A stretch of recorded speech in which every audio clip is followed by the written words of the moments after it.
ମାଲିକ ମାଲିକ ଆଜି ଏଇ ସମୟରେ ଏବେ ପୁଡ଼ିଆ ଟିକେ ଅଧିକ ରେଟ୍ ହେଇଛି ପୁରା। କ'ଣ ପାଇଁ ଆମକୁ ଟିକେ ରେଟ୍ କରୁନ? କ'ଣ ଆମକୁ ଏତେ ଖରା ନାଇଁ ବେ ଶଳା, ତତେ କି ପାଇଁ ରେଟ୍ କରାହେବନି? ପୁଡ଼ିଆ ତ ଜାଣିଛୁ ନା ପୁରା ସକାଳୁ ଉଠିଲେ ପୁଡ଼ିଆ ନ ଖାଇଲେ ତାଙ୍କର ପେଟ କ୍ଲିୟର ହେଇନି ପୁରା। ସେଥିପାଇଁ ପୁଡ଼ିଆ ରେଟ୍ ହେଇଛି। ତୋର କି ଯାଉଛି? ତତେ କ'ଣ ଅଧିକାର କିଛି ନାହିଁ ନା? ତୁ ଏତେ ମୁଣ୍ଡ ଖେଳଉଛୁ କି ପାଇଁ? ଆରେ ହେଇ ପୁଡ଼ିଆ ବନ୍ଦ ହେଲେ ହବ। ଲୋକ ପୁଡ଼ିଆ ଖାଇକି କେତେ ନା କଷ୍ଟ ପାଉଛନ୍ତି, କେତେ କ୍ୟାନ୍ସର ମରୁଛନ୍ତି।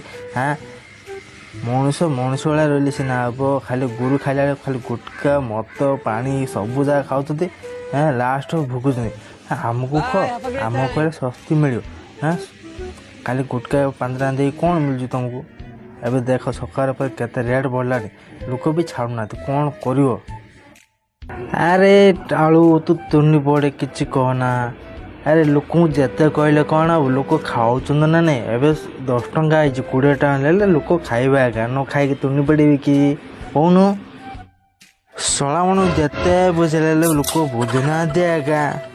ଦେଖୁନା ଆଜି ସଫଳ ତାର ପତି ମିଶିକି ଖାଉଛି, କେଡ଼େ ଗିଅରେ ଫୁଲକୋବି ଖାଉଛି। ଆମେ ଲୋକଙ୍କୁ ବୁଝଉଛୁ ତୁ ଫୁଲକୋବି ବିମଲ ସଫଳ ମିଶେଇକି ଖାଉଛୁ, ତତେ ଲାଜ ଲାଗୁନି? ଶଳା ଆମର ତ ଖାଇଲୁ, ତୋର କିଏ ଯାଉଛି? ତୋ ଉପରେ କିଏ ଖାଇଛି ନା କିଛି ରେ ମାଗିନ? ଯା ଆଉ କାହାକୁ କହୁ ଶିଖି ତୋ ଉପରେ ମୁଁ ଖାଇଛି କି ଦେ? ଆମେ ଖାଇବୁ ଆକା, ଆମର ପଇସା ଅଛି, ଆମ ବାପାର ପଇସା ଅଛି, ଆମେ ଖାଇବୁ। ତୋର କିଏ ଯାଉଛି ବି ଶଳା ନେଇକି? ଆରେ ଭାଇନା ତମେ କ'ଣ କଥା ହଉଛ? କିଛି କହୁଛ ତୁ?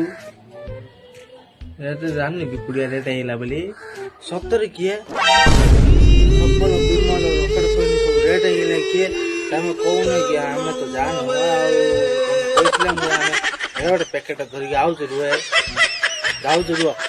ନହେଲେ ହାତକୁ କାଲିକି ହେଇଗଲା। ଆଉ 10 ଟଙ୍କା ଅଧିକ ପଡ଼ିଗଲେ କିଏ ଦେବ? ଚାଲିଲେ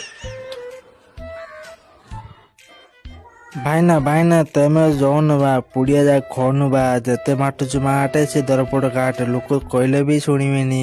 ଦେଖୁନ ଏଇ ଭାଇଟା ଶୁଣିଲେ ଯେମିତି ଧାଇଁଲା ପୁଡ଼ିଆ ଆଣିବାକୁ। ଆଉ ଗୋଟେ 2 ବସ୍ତା ଆଣିଦେଲା 6 ମାସ ପର୍ଯ୍ୟନ୍ତ। ଆଉ ଟେନସନ୍ ନାହିଁ ତାକୁ। ଆଉ କ'ଣ କରିପାରିବା? ସାଙ୍ଗମାନେ ଲାଇକ୍ କରିବେ, ଫଲୋ କରିବେ, ଆଉ ନିହାତି କମେଣ୍ଟ ଭିଡ଼ିଓଟା କେମିତି ହେଲା। ଏମିତି ଭିଡ଼ିଓ ଦେଖା ଚାହୁଁନ୍ତୁ ପ୍ଲିଜ୍ ଆମେ ଲାଇକ୍ କରନ୍ତୁ, ସବସ୍କ୍ରାଇବ୍ କରନ୍ତୁ।